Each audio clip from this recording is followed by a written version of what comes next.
Hello everyone, कैसे हो आप सभी। बड़ी मुश्किल से कर रही हूँ अभी आप लोगों के साथ वॉइस ओवर। एक्चुअली मेरा बेटा तो बैठा ही बैठा है मेरे साथ में उसका एक दोस्त है, युवराज नाम है, तो वो भी आके बैठा हुआ है। तो आपको पता ही है, दो बच्चे जब एक साथ बैठे हों आपके घर में, मतलब आपके कमरे में, और उसी कमरे में आप मैं आप लोगों से बात कर रही हूँ, तो कितना मुश्किल होता है बच्चों को मतलब शांत रखना, है ना, ताकि मैं आप लोगों से बात कर सकूं। तो बड़े अच्छे से समझाया है प्यार से मैंने ये वीडियो शुरू होने से पहले कि बच्चों बोलना मत और डिस्टर्ब मत करो बेटा मुझे, ठीक है। हाथों से भी ऐसे इशारे नहीं करने हैं।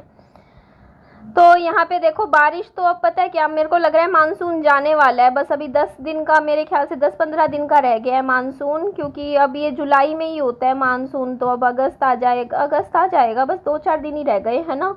तो जाते हुए का मानसून है, तो आप इंजॉय करिए बारिश को, है ना। तो अच्छा लग रहा था बारिश भी। पता है जो हल्की फुल्की बारिश आती है ना, वो तो मुझे लगती है बहुत अच्छी, क्योंकि उसमें क्या होता है कि इतनी किचड़ी किचड़ी भी नहीं होती। आप लोग भी रिलेट कर सकते हो ना, जो हल्की फुल्की सी बारिश होती है। और उसमें बढ़िया ये रहता है कि ज़्यादा बारिश आ जाती है तो ह्यूमिडिटी ज़्यादा हो जाती है, और हल्की फुल्की बारिश होती है तो मौसम ठंडा हो जाता है। जैसे ऐसा नहीं मौसम होता कि हल्की हल्की बारिश भी आती रहे और हल्की फुल्की हवा भी चलती रहे, तो वो अच्छा लगता है मुझे। तो ये देखो जी, आज मैं आप लोगों को अपने घर का होम टूर दे देती हूँ। ये घर मुझे 15 लाख से ऊपर का पड़ गया। कैसे बताती हूँ, देखो 12,20,000 रुपये की तो मेरी इस घर की खरीद थी। अगर मैं एक ही बारी में सारे पैसे चुकाती तो इतने थे, लेकिन 3 साल का मैंने समय मांगा पैसे चुकाने का, तो मुझे ये 12,20,000 की जगह 13,20,000 का पड़ा। क्योंकि देखो यार, ब्याज लगता है ना, मूल के ऊपर, अगर आप देर से चुकाते हो तो उसके बाद 13,20,000 का तो मुझे पड़ा। बाद में इसमें मैंने 1.5 लाख रुपया, मैंने इस 1.5 लाख या उसे थोड़ा फालतू लगा लो, मैंने इसके ऊपर लगा भी दिया। देख सकते हो मैंने इसके ऊपर खर्चा कर रखा है फ्लैट के ऊपर, क्योंकि हर जगह मैंने टाइलें लगाई हैं, और टाइलें ऐसी तो आती नहीं हैं, पैसे लगते हैं, मिस्त्री मजदूर लगते हैं, दिहाड़ियाँ लगती हैं रोज़ की, है ना, अच्छी खासी दिहाड़ी लगती है। आप काम करवाओगे ना, छोटा सा भी घर में कोई होगा ना, आप कंस्ट्रक्शन का काम आप करवाना, आपको पता चल जाएगा पानी की तरह पैसा बहता है जब आप कोई भी काम कारीगर वगैरह लगवाते हो घर में। क्योंकि मैंने तो लगवाए हैं, तो मुझे पता है कि टाइलें लगवाओ, दिन की दिहाड़ी, 3 मजदूर मिस्त्री भी लगा दिए तो 2,000 रुपये तो रोज़ के वैसे ही जाते हैं। और वो अगर महीना 20-25 दिन से पहले तो निकलेंगे नहीं, तो आप सोचो 60-70 हज़ार रुपया तो वहीं चला गया। तो पैसा तो बहुत लगता है देखो, काम करवाते हैं तो इसी वजह से कई लोग क्या है ना, जैसा पड़ा रहता है घर पड़े रहने देते हैं। क्योंकि घर ऐसी चीज़ है जिस पे जितना पैसा लगाओ वो कम है। आज लगाओगे 5 साल बाद फिर लगाओ, क्योंकि घर में ऐसे ही रहता है देखो। तो यहाँ पे देखो मेरा घर बहुत ही छोटा सा है, आप लोगों को बताइए मैंने। आप लोग कहोगे कि मतलब मेरे को ये पड़ गया टोटल, मतलब खर्चा वर्चा मिला के जो मैंने इसके ऊपर लगाया सब मिला के 15-1 लाख का पड़ गया मुझे फ्लैट। और मेरा दूसरा फ्लैट भी मुझे 15 लाख के करीब पड़ गया। मतलब टोटल मैंने अपने 30 लाख रुपए लगा दिए हैं इन 2 फ्लैटों में, इस गली में खरीदे हैं जो मैंने, जिसके लिए मैं बताऊं 5 साल मेहनत करी है मैंने। इतनी सुबह शाम दोपहर मैंने 12 से 14 घंटे रोज़ मेहनत करी है, काम किया है। और पैसा ना, पता है मेरे को पता है कर्जा लेना क्या होता है, उस कर्जे को चुकाना क्या होता है, क्योंकि बहुत टेंशन हो जाती है। जब मेरे ऊपर सिर पे लोन था ना, अच्छा मैंने लाखों रुपए का कर्जा लिया है। आप ऐसे ही मत सोचो। पता है हम लोगों के पास क्या होता है, कभी भी हमारे पास ना प्रॉपर्टी खरीदने के पूरे पैसे नहीं होते हैं। अगर हमारे पास ये होता है ना कि मान लो हमारे पास 50% पैसा है जिससे हम प्रॉपर्टी खरीद सकते हैं, लेकिन हम बाकी 50% पे ब्याज पे लेते हुए कितना डरते हैं पैसा। आप ही बताओ कि इतना सारा सिर पे ब्याज ले लो, सिर पे नींद भी ना आए टेंशन में कि पैसा देना है, देनदारी है। मैंने ऐसे टाइम में सिंगल मदर होते हुए भी, जब हस्बैंड भी नहीं है, ससुराल वालों ने तो छोड़ दिया था मुझे, तो वहाँ से भी कोई फाइनेंशियल सपोर्ट कुछ भी नहीं था, ज़ीरो, 1 रुपये का कोई वो नहीं। ऊपर से मेरा बच्चे की 3.5 साल इलाज चला है, उसकी दवाइयाँ चली, उस पर भी मेरा लग गया मेरे ख्याल से 2.5-3 लाख रुपया, क्या पता इससे ज़्यादा ही लग गया हो, मेरा खर्चा लग गया 3.5 साल। क्योंकि मतलब लगा है, आपको पता ही है, हर महीने का डॉक्टर फीस, ये इलाज, टेस्ट वगैरह, पता नहीं क्या क्या हो जाता है खर्चे, तो वो भी लगाया मैंने। उसको करते हुए भी मैंने इतना कर्जा चुकाया है। और इसके अलावा मैंने सामान भी शुरू से बनाया है, क्योंकि मेरे ससुराल वालों ने तो जब मुझे घर से निकाला था ना, तो सिर्फ 2-3 बैग मेरे कपड़ों के थे, जिसमें बस मेरे पहनने के कपड़े थे और मेरी गोदी में बच्चा था। इसके अलावा मेरे पास सिर्फ 30-40 रुपये थे जेब में, बस। इससे ज़्यादा ना मेरे पास 1 रुपया भी था।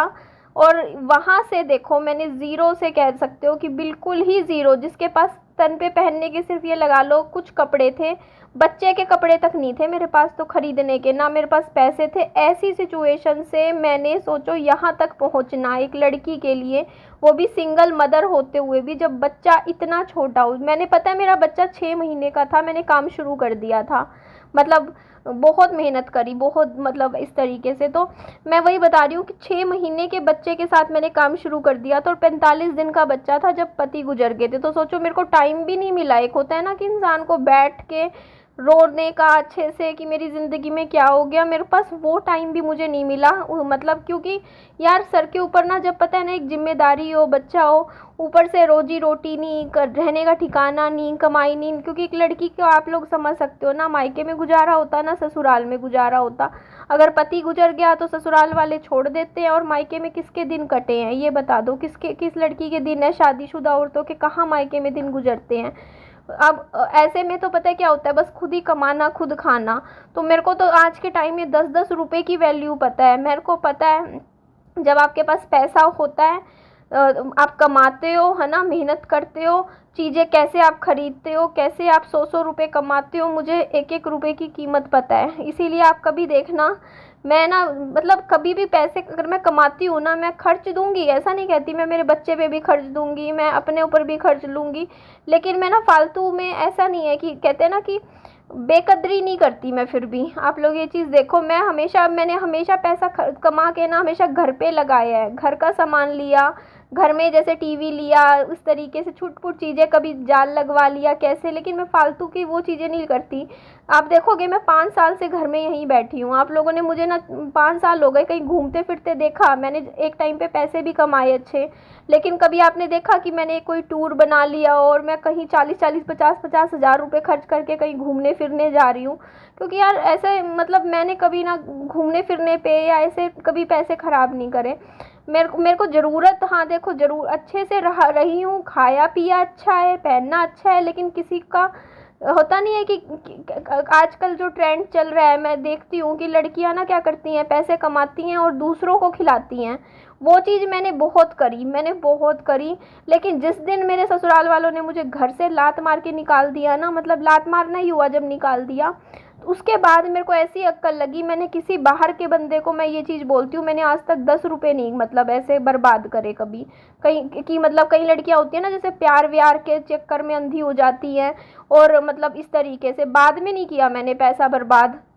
बाद में भी मेरे पास जब कमाती थी ना, मैं अच्छे से कमाने लगी थी, बहुत लोग आए मतलब पैसे के चक्कर में, मतलब पैसे मांग रहे थे इस तरीके से, ठीक है। बहुत सहेलियां भी आई जो मुझसे 4-4 लाख 2-2 लाख उधारे मांग रही थी। मैं नहीं कहती कि वापस नहीं करते, लेकिन यार अपना पैसा फंसाने वाली बात हो जाती है। जब आपके ऊपर एक छोटे बच्चे की जिम्मेदारी हो ना, तो आपको अपना खुद का देखना चाहिए। मतलब मेरी सोच ये है कि जब आपकी खुद की ही नाव डूबी हुई है ना, तो आप दूसरों की किश्तियों को ना संवारने की या उनको संभालने की जिम्मेदारी मत लो, पहले अपनी नाव संभालो।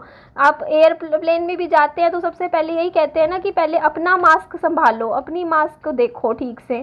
तो यही चीज़ मेरे साथ हुई, पता है मैंने ना, पता है दोस्ती यारी में या इन चीज़ों में कभी दुनिया में किसी को भी, मैं आज ये चीज़ मैं सच्ची बोल रही हूँ, मैं आज मेरे को इतने साल हो गए यूट्यूब पे कमाए, पैसा खर्चा, बच्चे के लिए मैंने ढेरों खिलौने खरीदे, घर के लिए ढेरों सामान खरीदा, मुझे पसंद थी मैंने ढेरों किताबें खरीदी, जो मुझे अच्छा लगता था मैंने वैसे खर्चा, जो मुझे पसंद था मैंने अच्छे से अच्छा खाया पिया, ठीक है, जो पसंद आया वो खाया।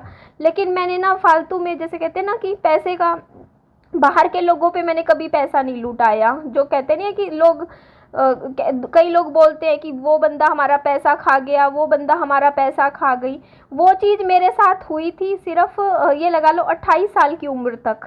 जो जिसने भी जो मेरा खाया, जैसे मेरा सोना था वो ससुराल वाले पूरा मतलब रख गए अब मेरा मायके तक का, ठीक है।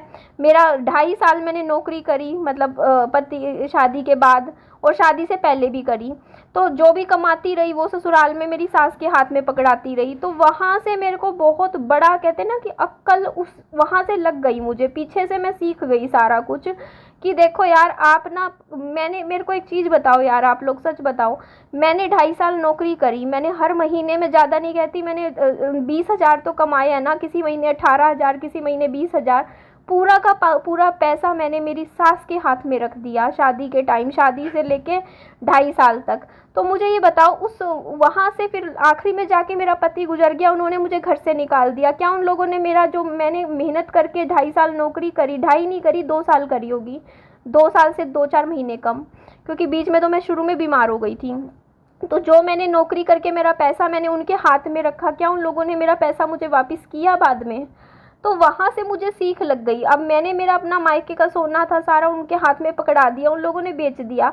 आज वो लोग मेरे काम आए, आज उन लोगों ने मेरा बच्चे का कुछ किया, 6 साल हो गए, कोई इतना सा भी कोई खर्चा निकाला हो या कुछ हो, उनके पास बहुत अच्छा खासा पैसा है, क्या उन्होंने मेरे को लगाया, मेरी हेल्प करी फाइनेंशियली पिछले 6 साल में? 1 रुपये की भी नहीं, बल्कि उन्होंने तो घर से ही निकाल दिया मुझे और विहान के साथ।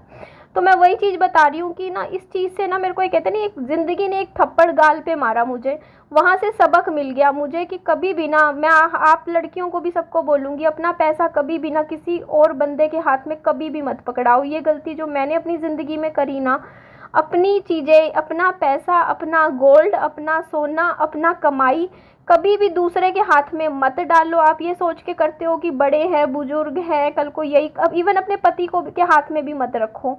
पति का भी खर्चा है। कई औरतें पता है क्या करती हैं, शादी के बाद पति क्या करता है ना, प्यार से बात करता रहेगा और अपना खर्चा ना भी मतलब उस औरत पे ही डाल देगा। ये चीज़ भी कभी मत करो आप लोग। क्यों भाई, एक अगर आप शादी कर रहे हो तो जितना आपका कंट्रीब्यूशन है सामने वाले का भी है, तो आप भी खर्चा कर रहे हो, वो भी करेगा, ऐसा नहीं। और ये गलती तो प्लीज़ जो मैंने करी ना अपनी ज़िंदगी में, आप लोगों से सिर्फ रिक्वेस्ट कर रही हूँ, वो कभी भी मत करना कि अपनी पूरी की पूरी कमाई उठा के किसी और को पकड़ा दो। क्यों? क्योंकि जब आपको पैसे की ज़रूरत होगी, आपकी ज़िंदगी में कोई मुसीबत आ गई ना, तो वो आपका पैसा आपको वापस नहीं करेंगे, ठीक है? या आपके ऊपर पैसा नहीं लगाएंगे। आपके पास 4 पैसे होंगे तो आप अपने ऊपर लगा सकते हो। तो इस चीज़ का मेरे को सबक मिल गया था। 28 साल तक, 28 साल की उम्र तक मैं पूरी बर्बाद हो चुकी थी ना। मेरा सारा सोना, मेरा पैसा, जो भी मेरी कमाई, मेरी ज़िंदगी के इतने साल जो मैंने मेहनत करी, मेरे माँ बाप ने जो मेहनत करके मेरे को दिया लिया, सब ज़ीरो कर दिया मैंने सब ज़ीरो। पर वहाँ से मैं सीख गई। वहाँ कहते नहीं, अक्ल बादाम खा के नहीं आती है, ठोकरें खा के ही आती है। तो वो ठोकर मुझे लगी। और ये देखो मैं आपको दिखा रही हूँ कि ये जो ब्लाउज़ है ना, ये देखो मेरे पास कितने अच्छे फैंसी डिज़ाइन के ब्लाउज़ भी है। देखो जिप वाले ब्लाउज़ है, ये हुक वाले नहीं है, ये क्लोज नेक ब्लाउज़ है। और जो इससे पहले मैंने आपको रेड कलर का सूट दिखाया था ना, वो मेरा 10 साल पुराना सूट है। देखो नया का नया रखा है, सिर्फ 2 या 3 बार पहना है, अब तो आता भी नहीं है, मोटी हो गई हूँ। कभी पतली हुई तो फिर पहनूंगी, पहन के ज़रूर दिखाऊंगी मैं। तो चलिए जी, एंड करती हूँ इस वीडियो का। Bye bye, take care.